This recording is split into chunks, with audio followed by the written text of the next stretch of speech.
Vince Muscat il-Koħħu kien qal lill-Pulizija li Keith Schembri u l-eks Ministru Laburista Chris Cardona żgur kienu involuti fil-pjan tal-assassinju ta' Daphne Caruana Galizia. Dan ħareġ waqt il-kontroeżami tal-Ispettur Kurt Zara fl-44 jum tal-ġuri ta' Jorgen Fenech. Id-difiża ta' Fenech bdiet bil-qrat lill-ġurati partijiet minn statements li l-Koħħu kien tal lill-Pulizija fejn qal li David Gatt kien taħ il-go-ahead biex Caruana Galizia tinqatel u l-pjan tal-qtil kien beda jitħejja bejn l-2014 u l-2015 li jfisser ftit biss wara li l-Labor kien elett fit-tmexxija.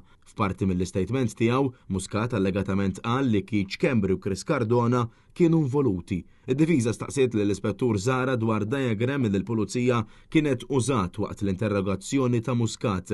Din id-diagram kienet qed tirrappreżenta persuni li bdew jiġu indikati permezz ta' littri A, B, C u D sabiex waqt ir-recording ma jissemmewx bisimhom direttament. Skont il-linja ta' mistoqsijiet tad-difiża, littra C kienet qed tirreferi għal Keith Schembri fil-waqt il D kienet qed tirreferi għal Chris Cardona. L-Ispettur Zara saħaq li l-investigaturi mhux bil-fors kienu jafu min kien jirrappreżenta kull ittra, iżda meta ġie pressat mid-difiża qal li kieku kellu jagħmel suppożizzjoni l-ittra D kienet tassew tirreferi għal Chris Cardona. Id-difiża staqset ukoll jekk il-Koħħu kienx qal lill-Pulizija li l-fulu kien imur għand xi ministeru. Zara konferma li kien hemm referenza l-Ministeru u qal li l-indikazzjoni kienet li dan seta' kien il-Ministeru ta' Chris Cardona, għalkemm ma setax jikkonferma b'ċertezza li dak kien il-kliem użat. Zara ġie mistoqsi wkoll jekk l-avukat David Gatt kien ximur fejn it-tinda tal-patata wara l-qtil u jagħmel sinjal lil George De Giorgio li kien qed jirreferi għal Keith Schembri. L-Ispettur qal li jiftakar dan u konfermah. F'parti oħra tal-kontroeżami ġiet diskussa l-informazzjoni dwar l-arresti tal-Koħħu u l-aħwa De Giorgio. Zara qal li l-indikazzjonijiet li kellha l-Pulizija kienu li l-informazzjoni dwar l-arresti għaddiet through Keith, Jorgen imbagħad Melvin u qal ukoll li jiftakar li l-Koħħu kien qal li l-eżekuturi kienu jafu minn qabel li kienu ser jiġu arrestati.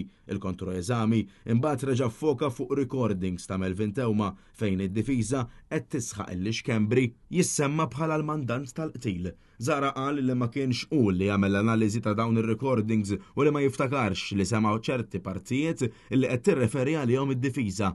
Huwa qal li ma jeskludix li seta' semagħhom snin ilu, iżda ma setax jikkonferma kliem speċifiku mill-memorja tiegħu. Id-difiża staqset ukoll lill-Ispettur Zara dwar recording li fih Tewma allegatament jirreferi għal Schembri bħala persuna li kienet qed tiġri warajh biex tinqatel Daphne Caruana Galizia. Zara talab biex jisma' recording qabel jagħti r-risposta u baqa' jinsisti li l-analiżi tar-recordings ma kienitx xogħlu.